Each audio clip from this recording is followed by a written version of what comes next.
6 రాజకీయ హత్యలు, 300కు పైగా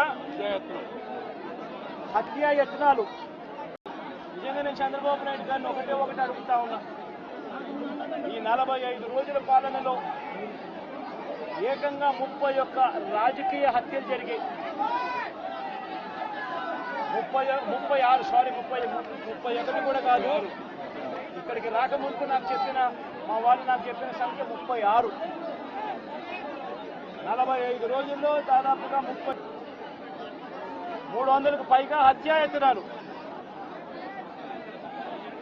తెలుగుదేశం పార్టీ వాళ్ళ వేధింపులు భరించలేక 35 మంది ఆత్మహత్యలు చేసుకున్న పరిస్థితులు రాష్ట్రంలో ఉన్నాయి.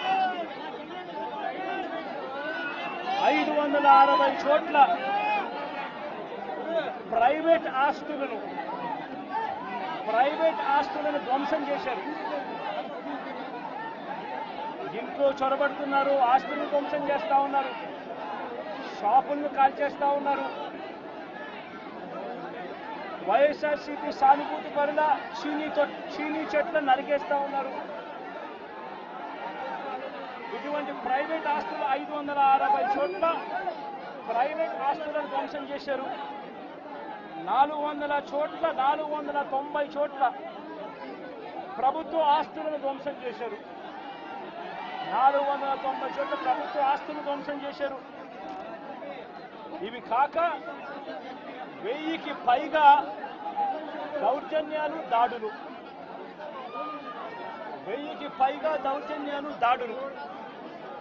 ఈ 45 రోజుల్లో తెలుగుదేశం పార్టీ అధికారంలోకి వచ్చిన తర్వాత ఈ రాష్ట్రంలో ఇది లా అండ్ ఆర్డర్ పరిస్థితి. Please share, like and subscribe south first Telugu channel.